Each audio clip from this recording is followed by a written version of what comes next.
Hey everybody, so just want to welcome Toheed today. And Toheed, if you want to introduce yourself, tell us who you are.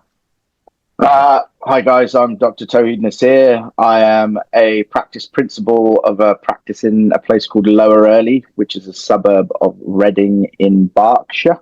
For those of you who don't know Reading, it's between Oxford and London.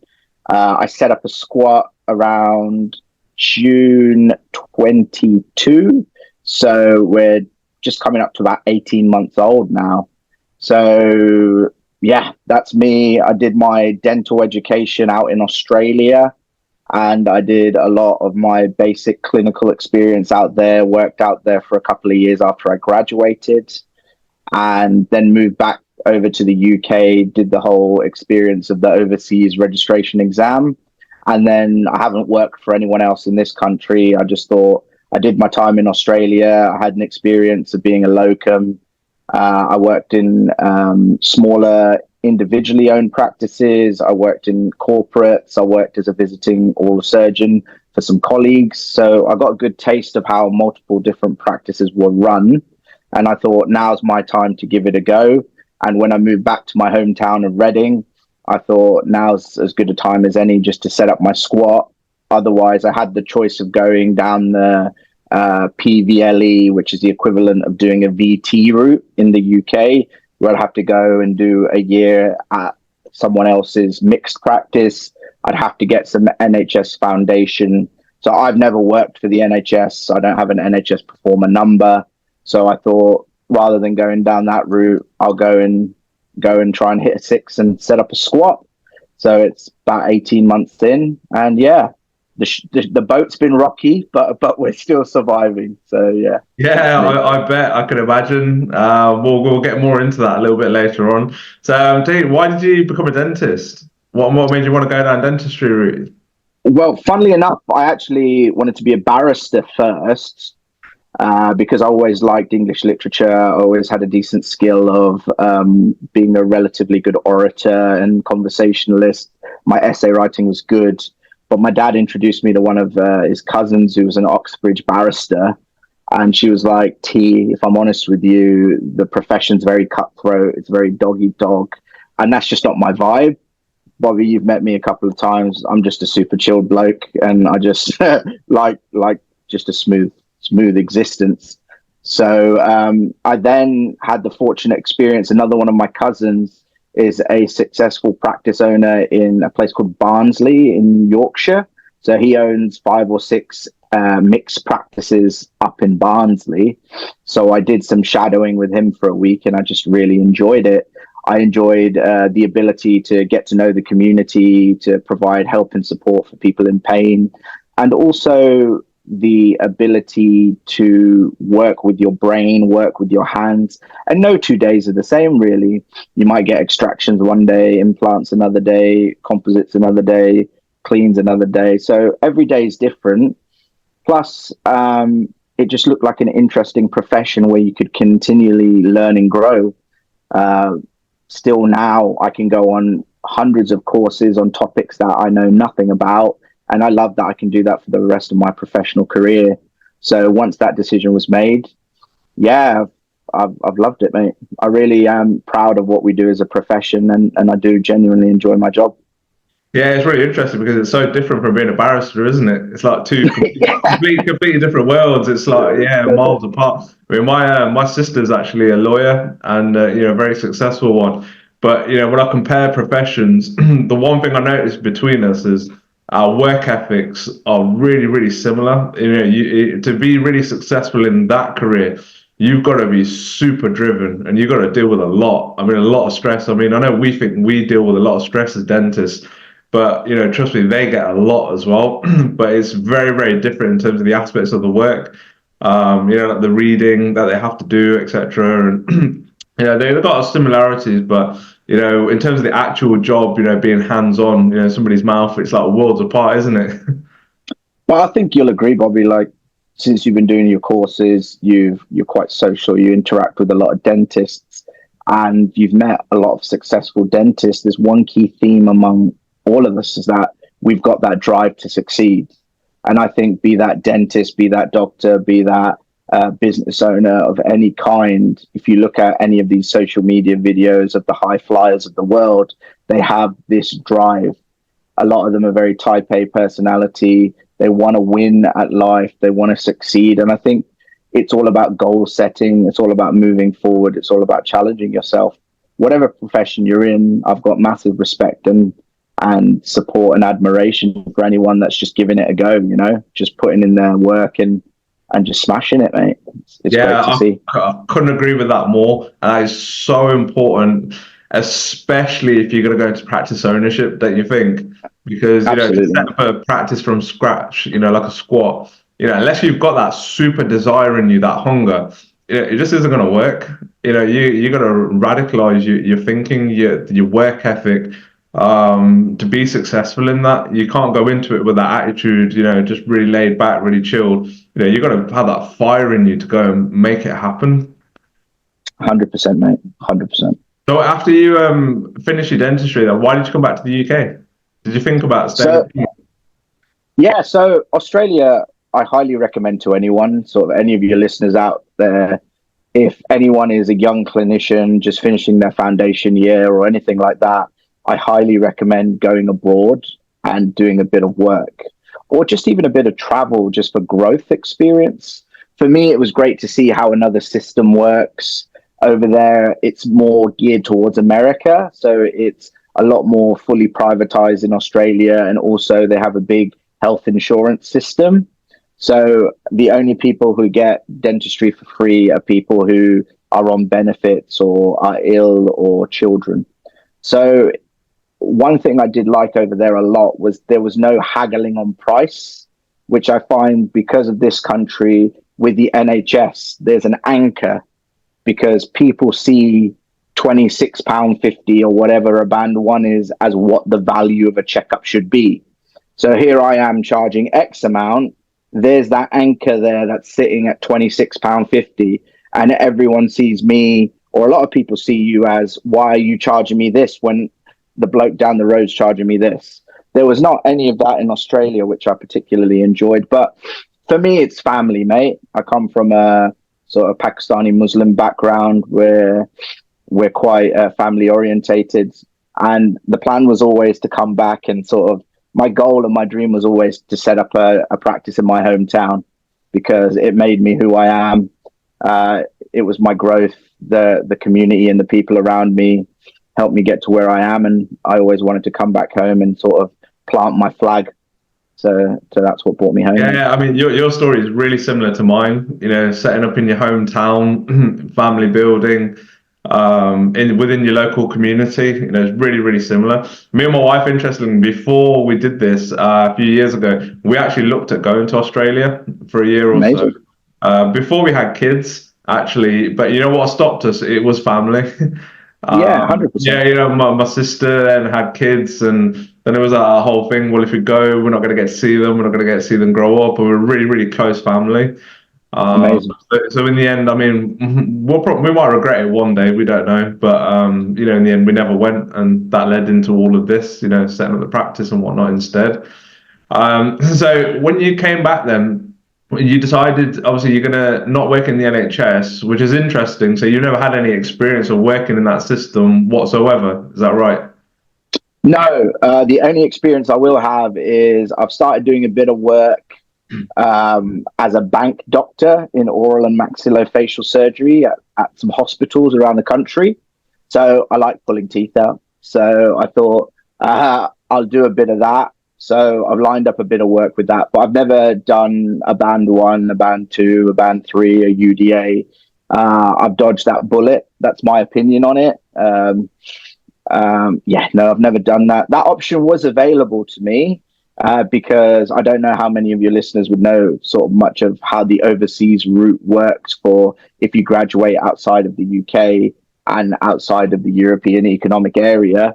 But you have to go through the overseas registration exam, which is a couple of exams that you need to do, both theoretical and like a mannequin exam, medical emergency, OSCE, et cetera, et cetera. And then after you graduate, you've got the option to do like your equivalent of doing an F1, where you go to a practice and you have a mentor and you have to do a certain number of UDAs and you have to do a portfolio and they'll sign off your clinical work.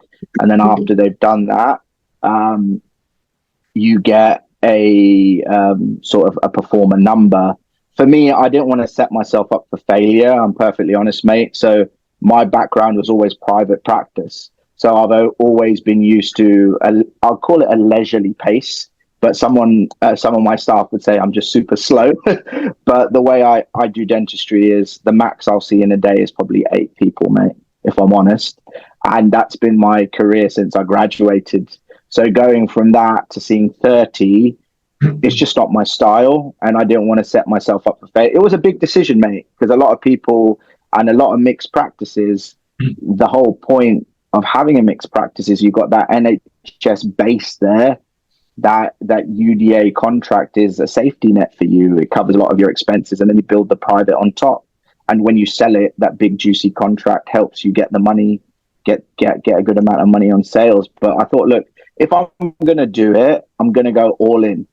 And if I fail, I fail, but at least I can say I've done it and I've done it my way. And if I'm successful, well, we're quids in then, aren't we, mate? So Yeah, definitely. That was my logic anyway. No, that's fantastic. I mean, I had this conversation yesterday with a few dentists, and what I find is with NHS dentists, when they transition into private practice, they find it really difficult to slow down. It's one of the downfalls. One of the great things about working in the NHS. I worked in the NHS for 6-7 years prior to working in fully private practice.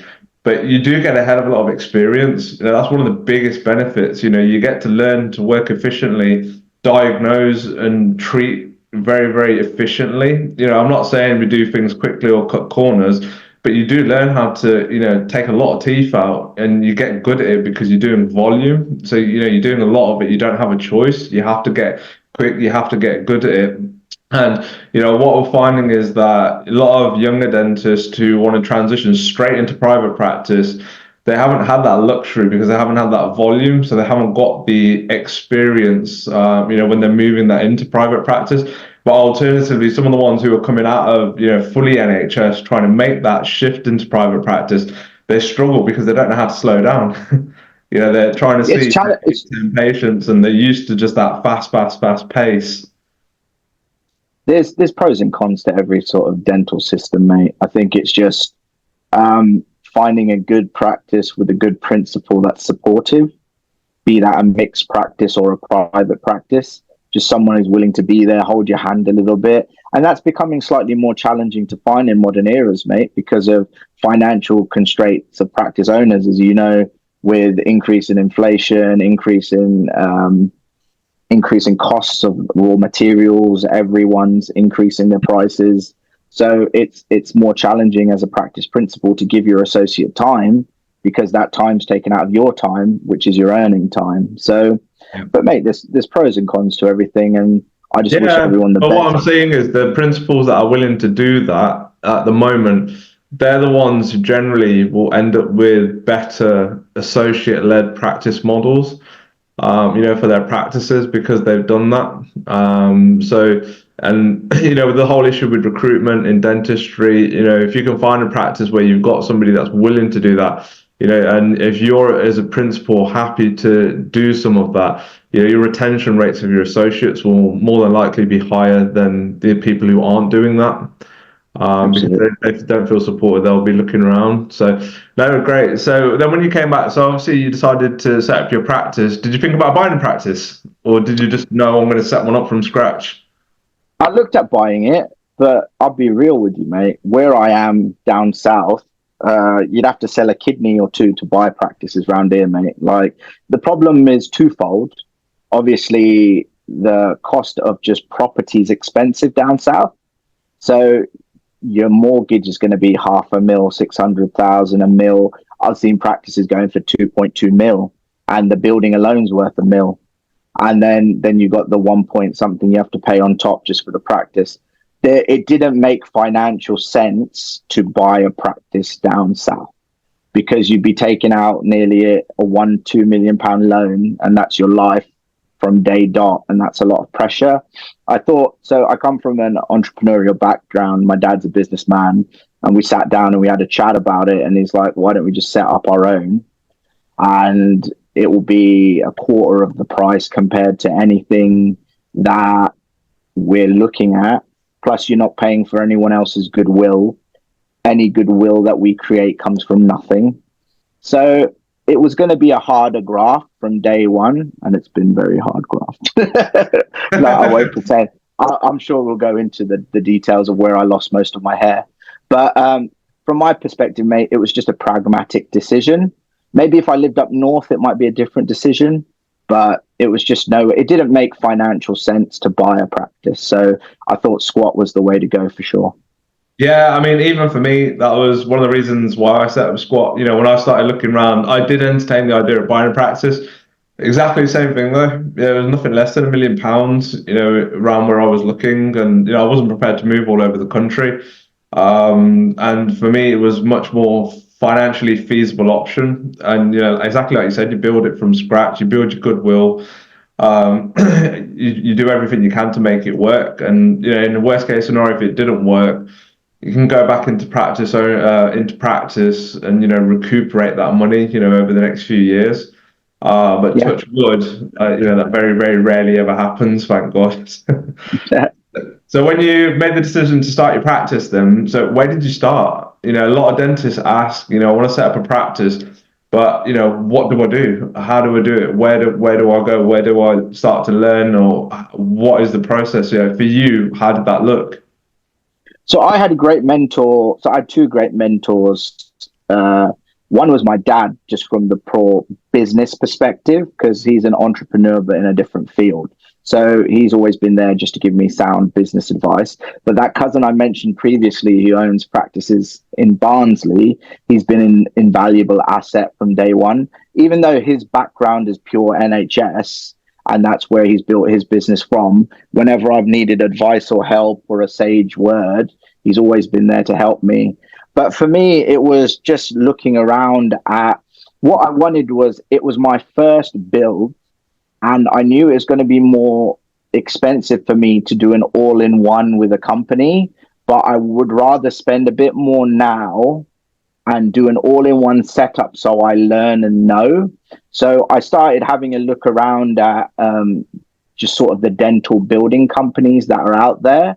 So I had meetings with a number of different ones. I asked my cousin, and I got some references on sort of which companies did like full fit outs from design, build all the way through. And I had meetings with all of them. I got designs from all of them, and I kind of whittled it down to one, who was Anglian Dental. And I sat down and had a meeting with them. I really had a bit of a kinship with them because it's a family business, and that kind of pulls at my heartstrings. It's two brothers, their granddad set it up, the family works in there, and they were just speaking my language, really, mate.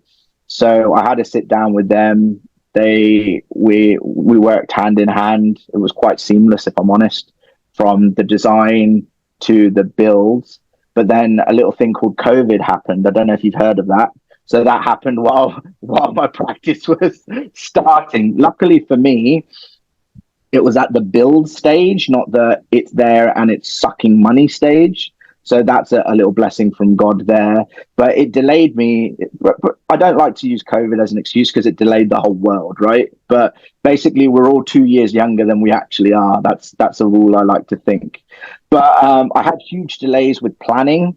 So my local council were a bit of a stick in the mud. I'll talk a bit more detail about that. And then obviously COVID happened in Ukraine, which caused major delays with getting raw materials flown in for the build.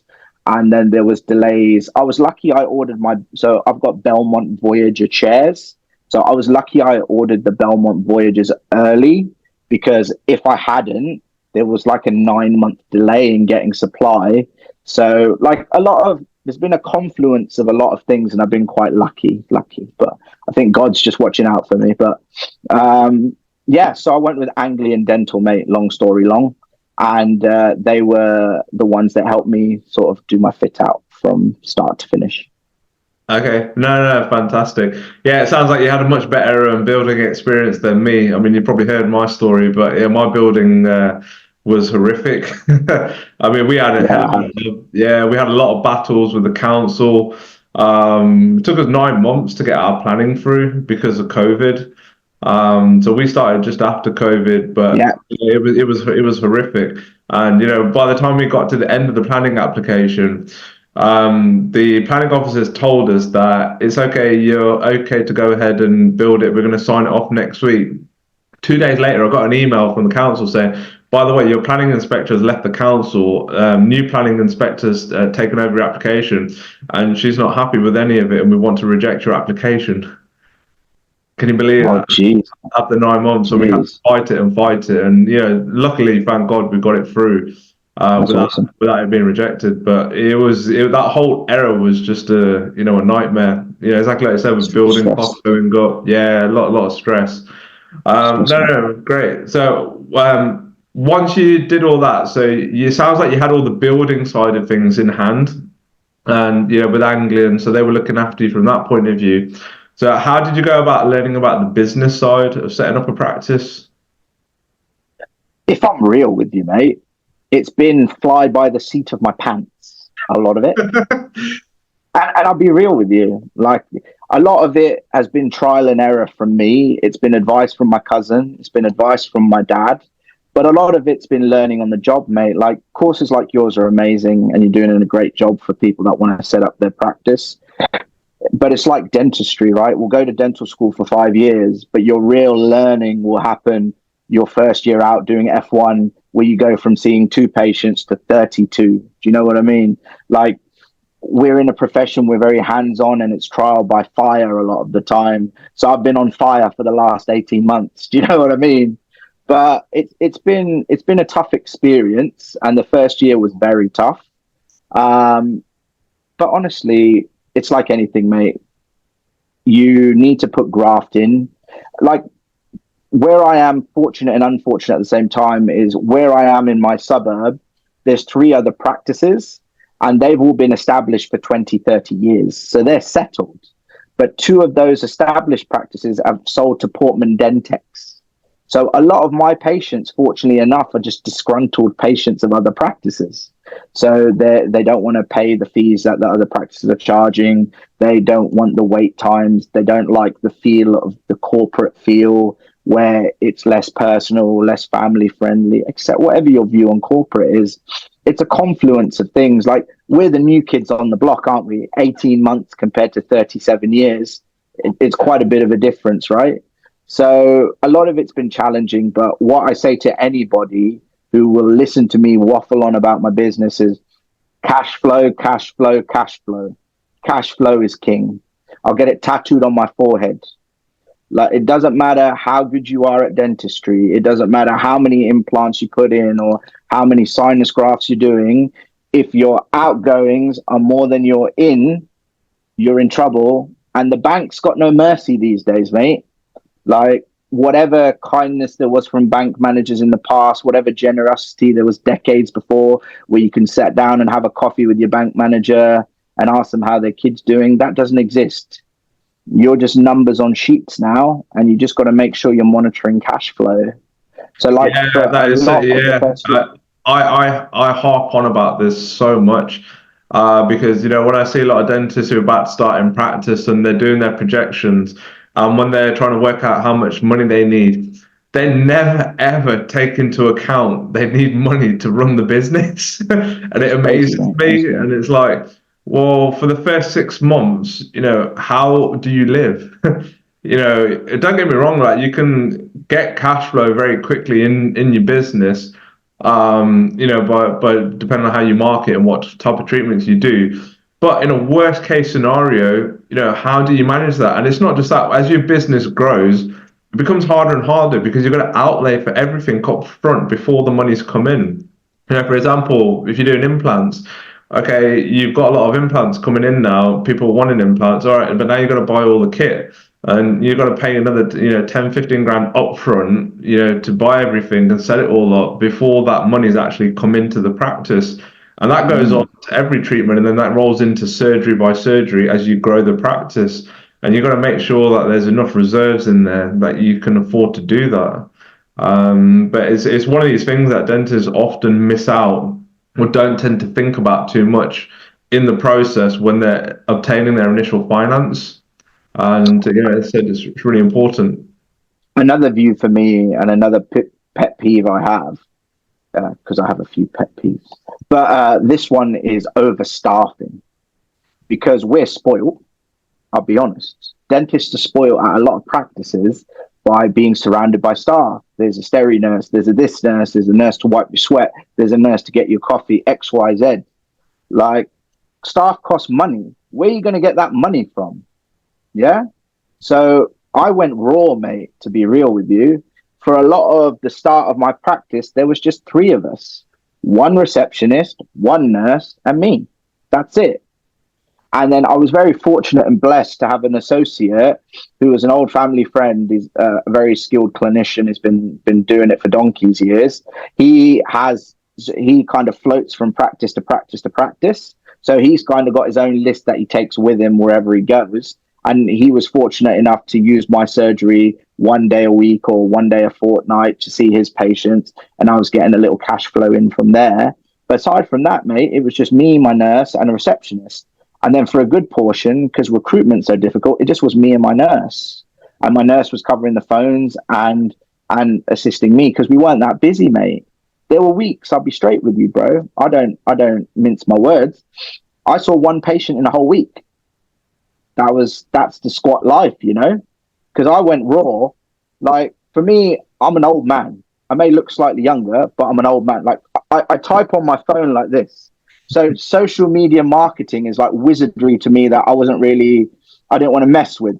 So I've only, and this is touch wood, and my practice has existed for the first 18 months on word of mouth and old school leaflet drops, mate. We were leaflet dropping like a taxi company, just going out of fashion. And fortunately for me, that was enough for me to cover my expenses as a solo clinician and the practice. But now we're at the point where I've got my associate that I mentioned, and I just brought on a new associate in January. And obviously, they need their books fuller and fatter. So to do that, I've implemented some social media marketing come January. But in all honesty, mate, staff cost is your biggest expense, and it will always be your biggest expense of any business you run. Doesn't matter what it is, mate. That's your biggest overhead is staff costs. So that's one thing I'll say to your listeners, mate. Like, really think cautiously about what you need when you're starting, because a lot of your listeners will be taking out big loans from banks to set up their practice, and they won't realize that staff ends up costing maybe $2,000 a month, $2,500 a month. And you've got to realize that that's your earning, that you need to make $2,500 just to cover their cost above all the other costs that you've got. So that's another thing that I speak quite strongly about. Be very cautious about staff, and recruitment's a headache. That is a big headache. So if you, other little tip I'll give, train hard, but train fast. Like, don't waste your time.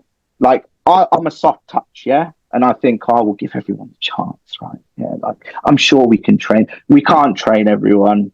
Some people just don't got it. And like, I had to let someone go on Wednesday, mate, just gone. And it was tough for me, mate. Like, it's hard to have the conversations because this is people's livelihood. But at the end of the day, it's your livelihood.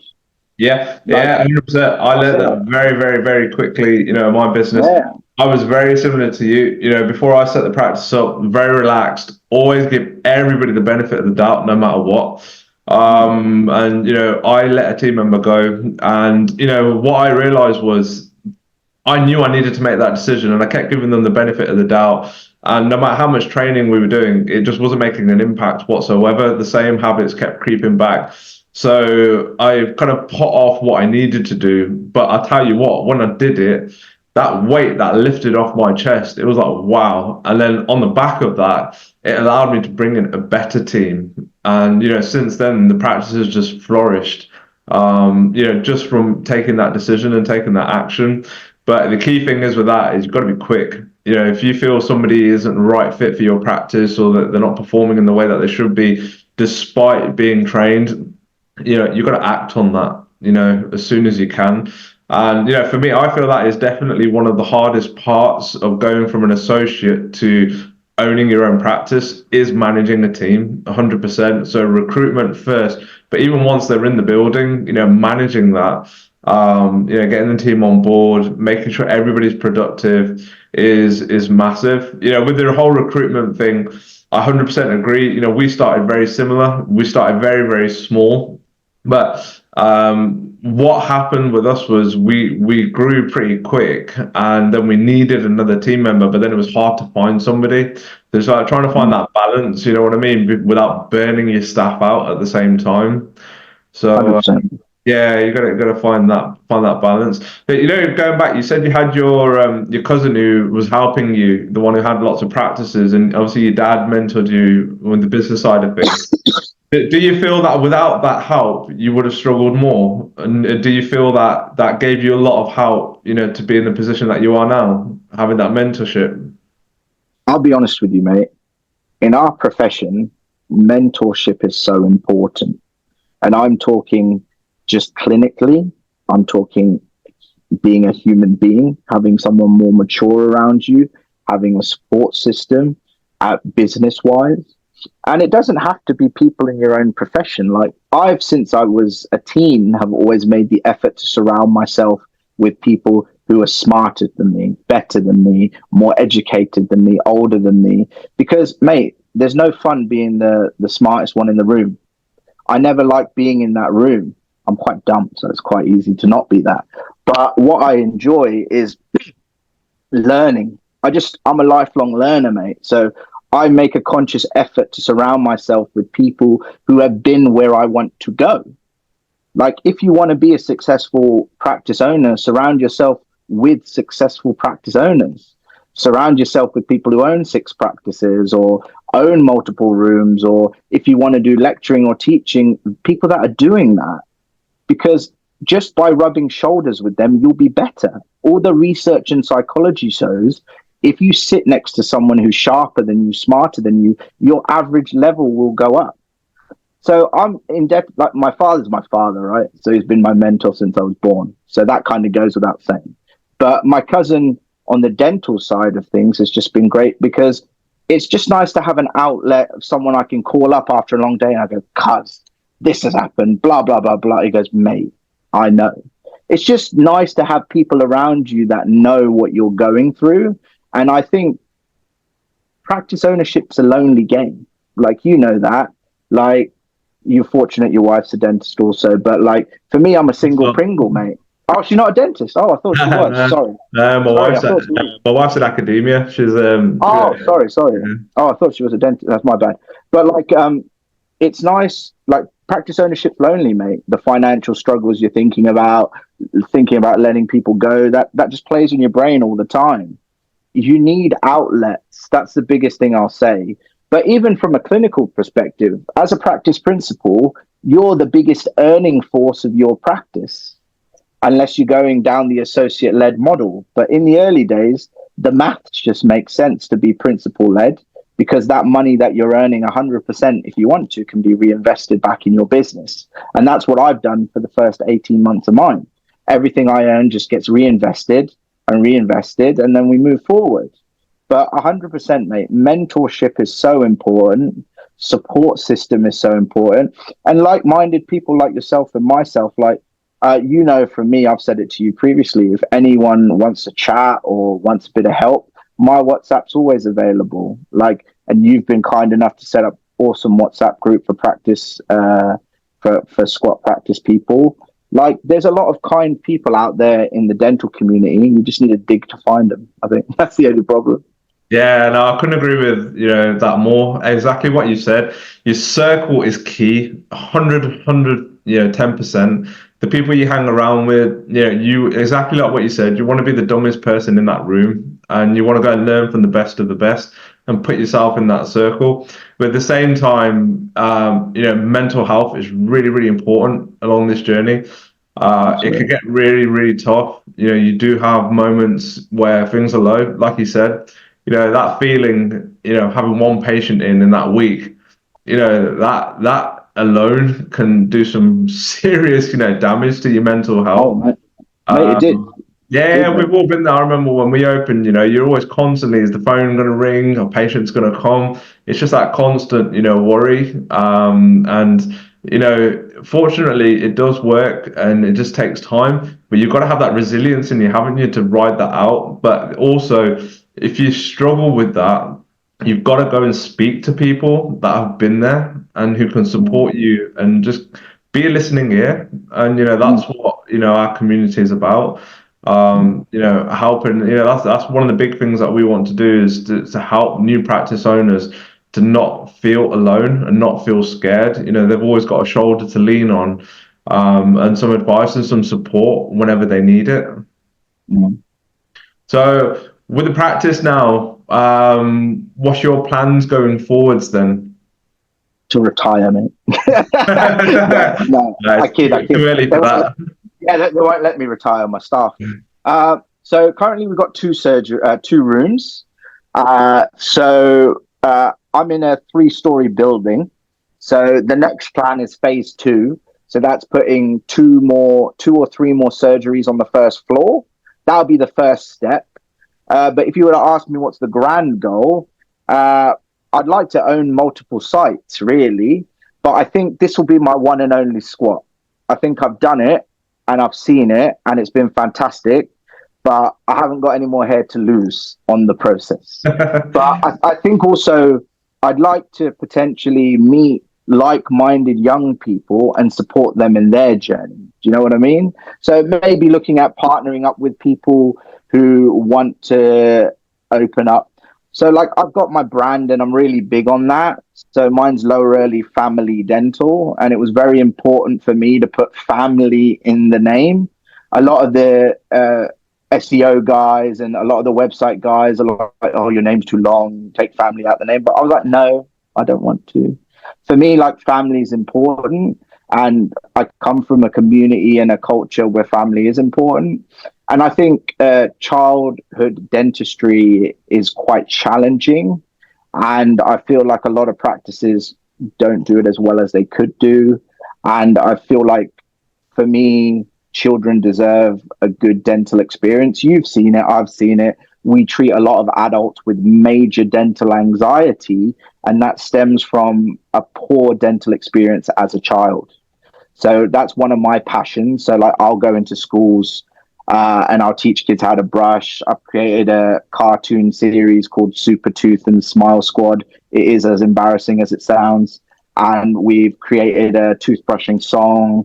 And I go into schools and I teach these kids, and they get an absolute buzz out of it, mate. Honestly, and it's the highlight of my week, and it's why I do it. If I'm honest, like the squat practice is great and I love it, but like that buzz you get from 3, 4, 5, 6 year olds just loving it and getting an interest in toothbrushing, that's something that will change the world and it'll outlive me. And I think that's my grander goal.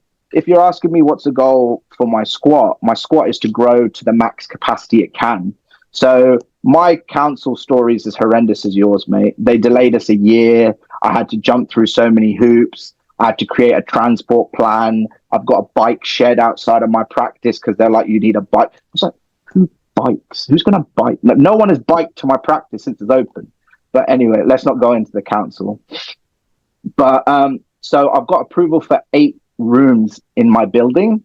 So that's my final goal. Yeah, so that's my final goal. If you're asking me, T, what's your goal with your squat? It'd be to max capacity the practice. So that's a 10-year goal, 15-year goal. It just depends on the market, mate. But I'd like to open some more sites, but it'd probably be buying out existing practices and just rebranding them. Because I've enjoyed the squat journey and I really have, but I feel there's so much work that goes into my one squat to get it to 8 surgeries. I don't want to sort of split my attention to multiple other sites when I've got so much potential out of my one site. From Yeah, a well, clinical, to get 8 sorry, surgeries in there, I mean that's a big site anyway. So Yeah, it's a yeah, big site. you It's got your quite hands big. full. Yeah, so currently what we're doing is on our top floor, we use it from time to time. So I'm involved with dentinal tubules. I don't know if you've heard Yeah, of that. So yeah, so our practice is the Berkshire Study Club site for tubules. So we use that from time to time to do sort of lectures, and we're going to be running courses and stuff like that as well. So I've got my fingers in a few pies, mate. But I think the goal for the practice is just to maximize it. I've got a really good core team now. It's me, two associates, a hygienist, and I've got some really good front of house TCOing. And now it's just this next year, just really pushing the marketing hard, getting more bums on seats. But I'm really happy with my core team. Like, I've had to do some hiring and firing, and it's not been fun. That's probably been my most challenging. If you're going to ask me, HR and recruitment is just a pain in the backside. I wouldn't wish it on my worst enemy, honestly, mate. But I'm very fortunate now. Like, the trials and tribulations of the early days, I think I'm seeing the horizon a little bit more. And now it's just more doubling down and just really hitting it hard with the crew I've got. Yeah, that's me, really, mate. yeah, no, fantastic, dude. I mean, your story is incredible, and it's just great to hear. This is really similar to mine. And like I said, it's just nice to hear from other people who've been through the journey, and you've gone through the really really tough stages, and now you're kind of on that trajectory, up onwards and upwards. Which is fantastic to hear. So won't keep you too much longer, but I just want to ask one last question. So for the guys who are starting out right now in 2024, what would be your top three tips? Um, Cash flow is king.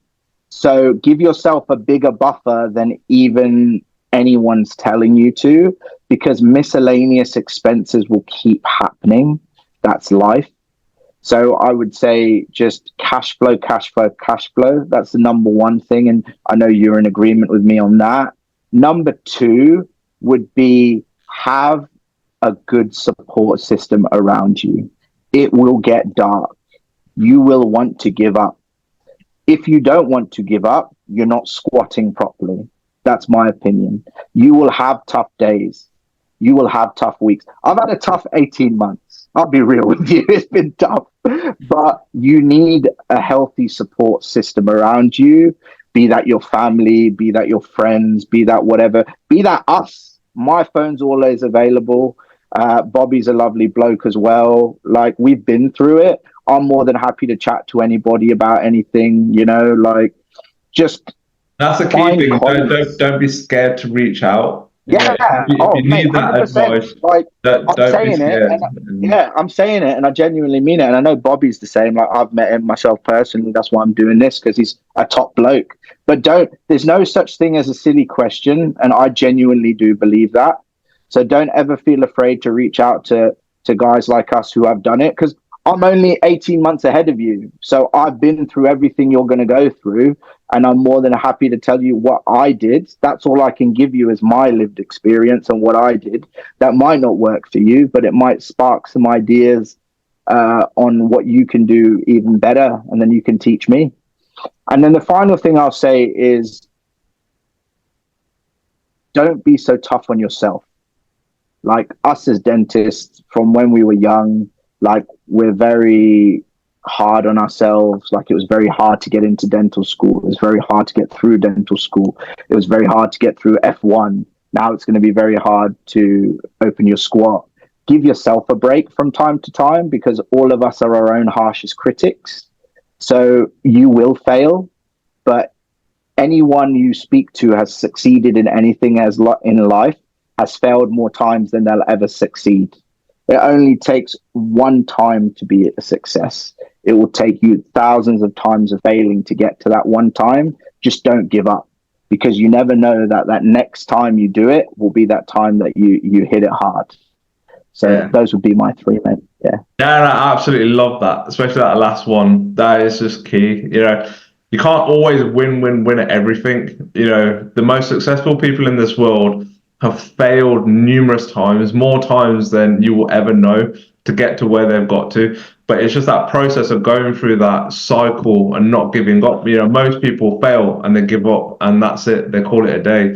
But the people who really succeed are the ones who fail. They try it again, they fail. They try it again, they fail, until they find that what works, and then boom, off they go. So that's really, really important. So thanks, T. That's been absolutely fantastic. Thank you for sharing your knowledge and your wisdom. Really, really enjoyed this. And if anybody wants to reach out to you, where can they find you? I'm pretty active on socials, so it's drt.lefd is on Instagram. But if you I'm old school, I've got Facebook. So if you just type my name in Facebook, I'll give Bobby my WhatsApp. So if any of your listeners want to just WhatsApp me, like, I have no life. I'm a workaholic. So yeah, it's very easy to, if you shoot me a WhatsApp, like, I'm pretty quick at replying. And like, my practice is open, like you, Bobby. Like, I just want people, now is the time of the squat. With the NHS wobbling a little bit, like, as well as I do, a lot of people are opening squats right now. It is the time. Bobby's here to support and help you with his courses. If you just want a little casual chat, I'm more than happy to help, mate. So yeah, happy to help in any way I can. Fantastic. Thank you. Cheers, mate. Thanks.